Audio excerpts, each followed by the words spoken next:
1959년 영하 30도의 우랄 산맥. 경험 많은 등반가들이 텐트를 안에서 칼로 찢고 맨발로 밖으로 뛰쳐나갔습니다. 한밤중에 눈보라 속으로 그들은 도망치고 있었습니다. 하지만 이상한 점이 있습니다. 그들은 달리지 않았습니다. 천천히 산 아래로 걸어 내려갔습니다. 그리고 그들 중 누구도 살아남지 못했습니다. 그날 밤 그 텐트는 밖이 아니라 안에서 찢겨 있었습니다. 그 순간을 상상해보면 더 이상해집니다. 텐트 안에서 그들은 무언가를 보고 혹은 무언가를 느끼고 단 한순간의 판단으로 밖으로 뛰쳐나옵니다. 신발도 없이 외투도 없이 그 추운 밤에. 그건 단순한 실수가 아니라 즉각적인 반응처럼 보입니다. 도대체 무엇이 그들을 그토록 공포에 떨게 했던 걸까요?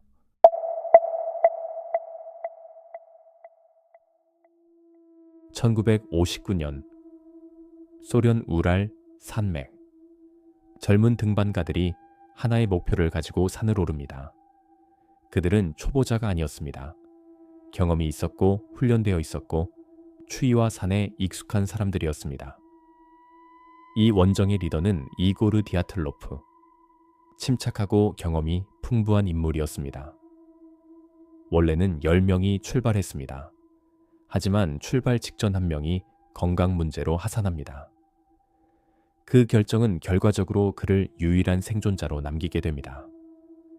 이 장면은 나중에 돌아보면 기묘한 전환점처럼 보입니다. 같은 계획 같은 출발하지만 단 한 번의 선택이 누군가는 살아남고 누군가는 돌아오지 못하게 만든 순간, 남은 9명은 계획대로 산으로 들어갑니다. 그들은 사진을 찍고 일지를 쓰고 평소처럼 기록을 남깁니다. 사진 속 그들은 웃고 있습니다. 장난을 치고 서로를 찍어주고 평범한 원정대처럼 보입니다. 그 사진들을 보면 더 이상해집니다. 위험을 앞둔 사람들의 모습이 아니라 그저 하루를 즐기고 있는 평범한 청년들의 모습이기 때문입니다. 그래서 이 사건은 더 낯설게 느껴집니다. 그 사진 속 사람들 중 아무도 며칠 뒤 그렇게 발견될 거라고는 상상하지 못했을 겁니다. 원정대는 계속 이동합니다. 그리고 마지막으로 텐트를 친 곳. 그곳의 이름은 홀라트 샤흘. 현지 만시족 언어로 죽은 자들의 산. 이 이름은 나중에 붙여진 것이 아니라 이미 그렇게 불리고 있던 이름이었습니다. 이 지역은 오래전부터 사냥꾼들 사이에서도 조심해야 할 장소로 여겨졌다고 전해집니다. 특별한 이유가 명확하게 남아있지는 않지만 그 이름 하나만으로도 사람들은 이곳을 편안한 장소로 생각하지 않았습니다. 물론 이 이름 하나로 사건을 설명할 수는 없습니다. 하지만 이 사건을 알고 난 뒤 다시 이 이름을 보면 묘하게 소름이 돋습니다.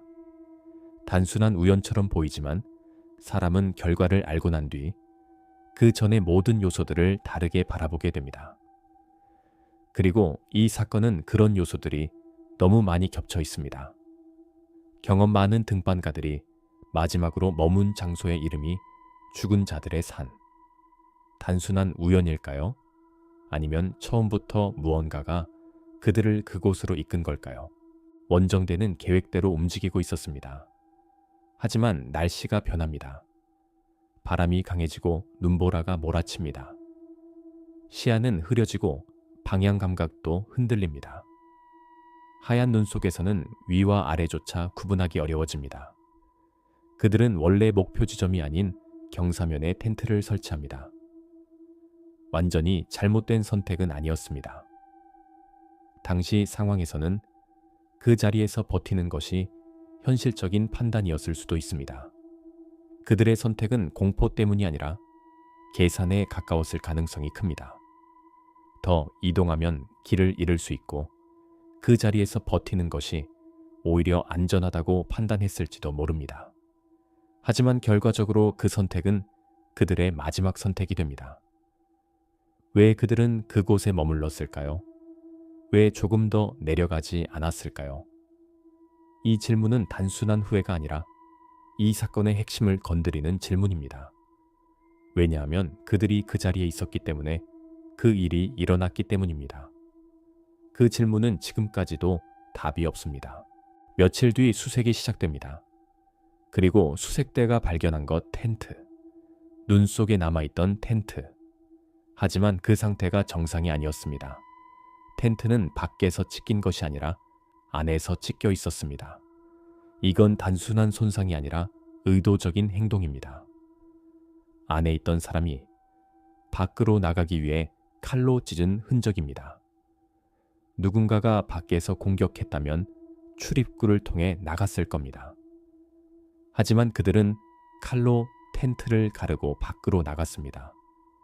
그것도 급하게, 매우 급하게. 출입구까지 갈 시간도 없었던 것처럼 그 순간 그들에게는 출입구를 찾는 것보다 바로 밖으로 나가는 것이 더 중요했던 겁니다. 그리고 텐트 안에는 신발이 남아 있었습니다. 외투도 남아 있었습니다. 추운 밤에 밖으로 나가면 반드시 챙겼을 것들이 그대로 남아 있었습니다. 즉, 그들은 준비해서 나온 것이 아닙니다. 도망치듯 나온 겁니다. 이건 계획된 행동이 아니라 순간적인 반응입니다. 이성을 거친 판단이 아니라 본능적인 선택입니다. 그 순간을 상상해보면 더 이상해집니다. 밤, 눈보라, 텐트 안. 그들은 잠들어 있었을까요? 아니면 이미 무언가를 느끼고 있었을까요? 그리고 누군가가 말했을지도 모릅니다. 지금 나가야 해. 그 한마디에 그들은 텐트를 찢고 밖으로 나갑니다. 왜 그렇게까지 급하게 나갔던 걸까요? 그 상황에서는 시간을 들여 판단할 여유조차 없었던 것처럼 보입니다. 텐트 밖 눈 위에는 발자국이 남아 있었습니다. 그 발자국은 분명히 원정대의 것이었습니다. 하지만 이상했습니다. 신발 자국이 아니었습니다. 맨발 혹은 양말만 신은 상태, 일부는 속옷 차림으로 보였습니다. 그들은 영하 30도의 환경에서 제대로 된 장비도 없이 산 아래로 내려가고 있었습니다. 도망치듯이. 하지만 여기서 더 이상한 점이 있습니다. 그들은 달리지 않았습니다. 공포에 질린 사람이라면 흔적은 흐트러집니다. 넘어지고 비틀리고 발자국이 뒤엉킵니다. 하지만 그들의 발자국은 정리되어 있었습니다. 일정했습니다. 천천히 같은 방향으로 이어져 있었습니다. 마치 공포 속에서도 완전히 이성을 잃지 않은 상태처럼, 혹은 무언가를 피하면서도 통제된 상태로 움직인 것처럼. 그렇다면 그들은 무엇을 보고 그렇게 나왔던 걸까요? 첫 번째 시신은 숲 근처에서 발견됩니다. 맨발, 속옷 차림, 그리고 얼어붙은 상태. 하지만 그건 시작이었습니다. 다른 시신들은 더 깊은 곳에서 나중에 발견됩니다. 그리고 상태가 점점 더 이상해집니다. 강한 충격으로 갈비뼈가 부러진 시신, 두개골이 심하게 손상된 시신. 하지만 겉으로 보이는 외부 상처는 거의 없었습니다. 이건 일반적인 사고로 설명하기 어렵습니다. 마치 보이지 않는 힘에 의해 내부에서 충격을 받은 것처럼. 그리고 또 하나의 기록. 당시 발견된 시신들의 피부는 일반적인 상태와는 달랐습니다. 오렌지색 혹은 황갈색에 가까운 색. 단순한 저천이나 시간 경과로 보기에는 너무 부자연스러운 색이었습니다. 하지만 가장 충격적인 발견은 따로 있었습니다. 한 여성의 시신에서 혀가 사라져 있었습니다. 눈, 입술, 일부 조직도 함께 사라져 있었습니다. 그 상태는 단순한 사고로 보기에는 너무 비정상적이었습니다. 이건 단순한 환경적 변화일까요? 아니면 그 이전에 이미 다른 일이 있었던 걸까요? 이 질문은 지금까지도 명확한 답이 없습니다. 이 사건에서 또 하나 이상한 점, 모든 시신이 한 번에 발견된 것이 아니었습니다. 일부는 며칠 뒤 더 깊은 지역에서 발견됩니다. 마치 그들이 서로 다른 방향으로 이동했던 것처럼, 혹은 무언가를 피해 흩어진 것처럼. 하지만 그들의 이동은 완전히 무질서하지 않았습니다. 일부는 불을 피운 흔적 근처에서, 일부는 나무 아래에서 각자의 위치에서 발견됩니다. 이건 단순한 패닉이 아니라 살아남기 위해 버티려 했던 흔적처럼 보입니다. 그렇다면 그들은 단순히 도망친 것이 아니라 무언가를 피해 견디려 했던 걸까요? 수색이 진행되면서 또 하나의 이상한 사실이 드러납니다. 일부 시신의 옷에서 비정상적인 방사능 수치가 검출됩니다. 그 수치는 일반적인 환경에서는 보기 어려운 수준이었습니다. 이건 단순한 산악사고에서 나올 수 있는 결과가 아닙니다. 산에서 조난된 사건에서 방사능이 검출될 이유는 없습니다. 하지만 실제로 검출되었습니다. 그리고 그 수치는 단순한 오염으로 보기에는 설명하기 어려운 수준이었습니다. 왜 그들의 옷에서 방사능이 검출된 걸까요? 그들은 어디에서 무엇을 접촉했던 걸까요? 사건 당시 근처 지역 주민들과 다른 탐험대는 이상한 현상을 목격했다고 증언합니다. 밤하늘에 떠있는 빛 움직이는 구체, 그리고 그 빛은 일반적인 항공기와는 전혀 다른 움직임을 보였습니다. 느리게 떠있다가 순간적으로 방향을 바꾸고 사라졌다가 다시 나타나는 빛. 일부는 말합니다. 그날 밤 그들이 본 것은 자연현상이 아니었을지도 모른다고. 이 빛이 사건과 관련이 있는지는 지금까지도 확인되지 않았습니다. 사건 이후 소련 당국은 수사를 시작합니다. 하지만 시간이 지나면서 이상한 변화가 나타납니다. 정보가 차단되기 시작합니다. 자료는 일부만 공개되고 사건 지역은 출입 금지 구역으로 지정됩니다. 그리고 일부 기록은 완전히 사라집니다. 이 시점부터 사람들은 의심하기 시작합니다. 혹시 이 사건이 군과 관련된 것은 아닐까? 비밀 실험 무기, 테스트 혹은 일반에 공개할 수 없는 어떤 사고 당시 시대를 생각해보면 이런 의심은 완전히 비현실적인 이야기도 아닙니다. 하지만 이 역시 확인된 사실은 아닙니다. 가능성일 뿐입니다. 시간이 지나면서 사람들은 이 사건을 설명하려 합니다. 그 중 하나가 특수한 지형에서 발생하는 바람 현상, 카르만 와류입니다. 이 현상은 특정 조건에서 강한 저주파를 만들어낼 수 있습니다. 그리고 이 저주파는 사람의 뇌에 영향을 줄 수 있다는 가설이 있습니다.